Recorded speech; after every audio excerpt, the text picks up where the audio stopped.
के आरोप में नारकोटिक्स ब्यूरो के हत्थे चढ़े जय सबनानी उर्फ बाबू सिंधी और उसके दो साथियों को विशेष न्यायाधीश द्वारा 15-15 वर्ष के कारावास और 1.5 लाख रुपए के जुर्माने की सजा से दंडित किया गया है। इस मामले में करीब आधा दर्जन लोगों को दोष मुक्त करने की खबर है। गौरतलब है कि 26 अगस्त 2021 को सीबीआई टीम ने जय कुमार सबनानी उर्फ बाबू सिंधी के गोदाम पर छापा मारकर हजारों किलो मादक पदार्थ जब्त किया था, जिसमें डोडा चूरा पाउडर, मिश्रित गेहूं, काला पोस्ता दाना सहित मादक पदार्थ शामिल थे। ब्यूरो ने तस्करी के गिरोह से संबंध 10 लोगों को आरोपी बनाया था। इस मामले के अधिकांश आरोपी जेल में ही थे, जबकि 2 आरोपी फरार थे।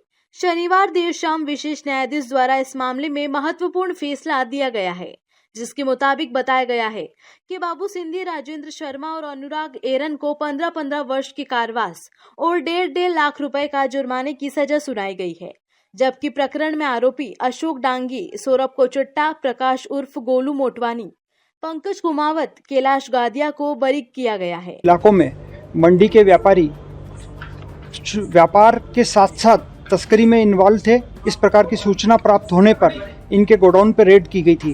गोडाउन पे जो रेड की गई थी उसमें इन लोगों के ऊपर ट्रायल चली और ट्रायल चलने के बाद जो मौके पर 3 व्यक्ति पाए गए थे, जय कुमार उर्फ बाबू सिंधी, अनुराग एरन और राजेंद्र शर्मा, इन तीनों को 15 वर्ष का सश्रम कारावास व 1.5 लाख रुपए का जुर्माना हुआ है। जुर्माना नहीं अदा करने पर 1 साल की सज़ा और होगी। जो जय कुमार है उसको 3 धाराओं में सज़ा दी गई है, अलग अलग सज़ा दी गई है। पहली दी गई है पापिस्ट्रा रखने के लिए, दूसरी सज़ा दी अफीम रखने के लिए, तीसरी सज़ा उसके द्वारा स्थान उपलब्ध कराने के लिए, और इस 15-15 साल की तीनों में इस सश्रम कारावास की सज़ा दी है। इसी प्रकार अनुराग एरन को और राजेंद्र शर्मा को भी डोडा चूरा और अफीम और रखने के लिए इनको भी सज़ा दी गई है। इस प्रकार इन आरोपियों को, लेकिन साथ में ये आदेश पारित किया गया है कि इन तीनों पर ये सज़ाएं एक साथ चलेंगी। मतलब कुल मिला के इन सभी सेक्शंस को देखा जाए और सज़ा को देखा जाए तो इनको 15 वर्ष जेल में काटने होंगे। इसमें जो केस बना था, एक्चुअली क्या हो रहा है, नीमच में लंबे समय से एक माफिया काम कर रहा था, ड्रग सिंडिकेट काम कर रहा था।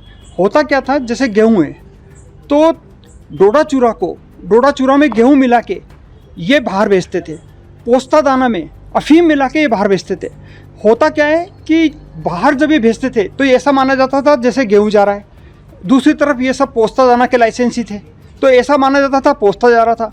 पूरे शहर और पूरे शहर का मीडिया, पूरे शहर की पुलिस, जो भी इन्वेस्टिगेटिंग एजेंसी है वो सब ये मान रहे थे कि शुद्ध व्यापार चल रहा है, जबकि इस व्यापार की आड़ में तस्करी चल रही थी। तो केंद्रीय नारकोटिक्स ब्यूरो वो संस्था है जिसने पहली बार मध्य प्रदेश के और भारत के इतिहास में इस प्रकार का भंडाफोड़ किया, और आज माननीय न्यायालय ने उस घटना को सच मानकर 15-15 वर्ष का कारावास दी। इनमें ये जो केस चला था, एक्चुअली जो चार्जशीट पेश की गई थी वो 10 व्यक्तियों के खिलाफ पेश की गई थी। उसमें से 2 व्यक्ति जो हैं वो मतलब अभी फरार चल रहे हैं, वो उपलब्ध नहीं हुए। तो ट्रायल कुल चली थी 8 लोगों पे। 8 लोगों पे जो ट्रायल चली थी उसमें 3 लोगों को सजा हुई है और 5 लोग जो इनके साथ कंस्पायरेसी में थे, षड्यंत्र में थे, वो बरी हुए। के लिए वारंट इशू है, स्टैंडिंग वारंट इशू है। जैसे ही वो लोग कहीं भी मिले तो उनके खिलाफ उनको गिरफ्तार किया जाएगा और उनके खिलाफ फिर ट्रायल की जाएगी। 15 वर्ष का कारावास, इस केस में 15 वर्ष का कारावास भी कम है। जो आधार हमने माननीय न्यायालय के समक्ष रखे थे उसमें इनको कम से कम जो सज़ा होनी थी वो 20 वर्ष की सज़ा होनी थी, जो अधिकतम सज़ा है।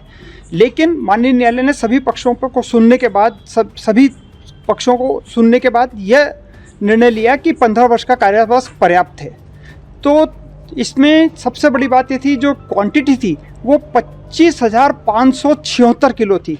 ये पूरे मध्य प्रदेश में पहली बार है कि इतनी बड़ी क्वांटिटी एक साथ पकड़ी गई, और अफीम और डोडा चूरा दोनों एक साथ पकड़े गए।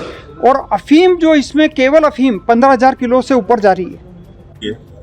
कि अगस्त 2021 में नीमच के औद्योगिक क्षेत्र 5/6 पर सीबीआई ने बहुत बड़ी कार्रवाई करके जय कुमार सबनानी और बाबू सिंधी और मौके पर उनका मुनीम, अनुराग एरन और राजेंद्र शर्मा, इन तीनों की उपस्थिति में करीब 25,000 किलो मादक पदार्थ की जो है जब्ती करी थी।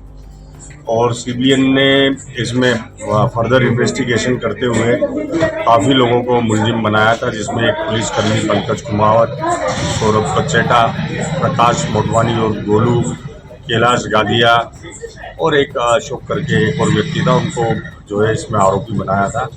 लगभग सीबीएन की तरफ से 1650 पेज की चार्जशीट पेश की गई इन सारे अभियुक्तों के। और वर्तमान में अभी भी 2 जो आरोपी हैं वो फरार हैं।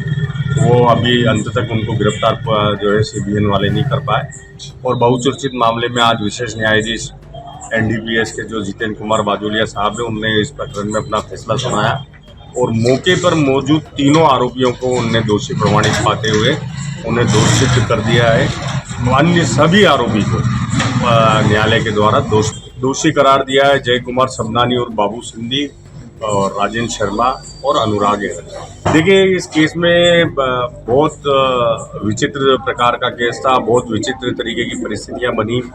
जो मुख्य आरोपी था जय कुमार सबनानी और बाबू सिंधी, उसके द्वारा पूरे प्रकरण में ये कोशिश की गई कि मेरे जो मुवक्किल थे कैलाश गादिया, वो कैलाश गादिया के ऊपर पूरा का पूरा प्रकरण ढोलने की कोशिश की गई एक फर्जी एग्रीमेंट के थ्रू। और वो फर्जी एग्रीमेंट जो है ये बाबू सिंधी के द्वारा तैयार किया गया था। और उनके जो डिफेंस था और उनके जो डिफेंस लॉयर थे, उनने पूरा भरसक प्रयास ये किया, ये दर्शाने का प्रयास किया कि ये गोडाउन मेरा है ही नहीं और इस गोडाउन में मेरा पोजीशन है ही नहीं।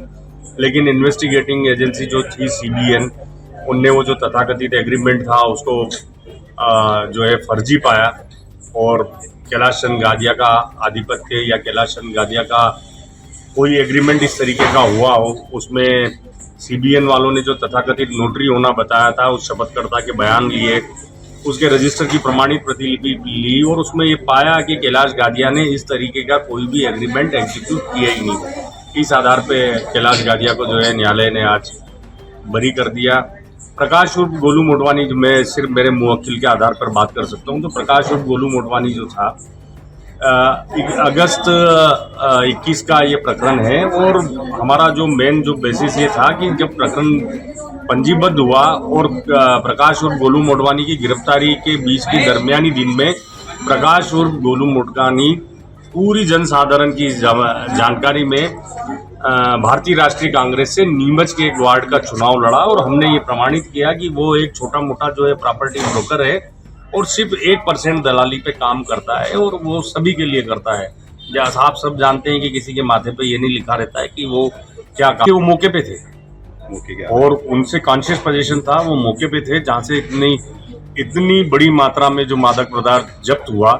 और वहाँ पर उन तीनों की उपस्थिति ही जो है वो स्वयं दोष सिद्ध करती है। और उस आधार पे ही, हालांकि मैंने अभी निर्णय जो आया है वो देखा नहीं है, लेकिन निश्चित रूप से उस आधार पे ही न्यायालय ने उनको दोषी पाया हो।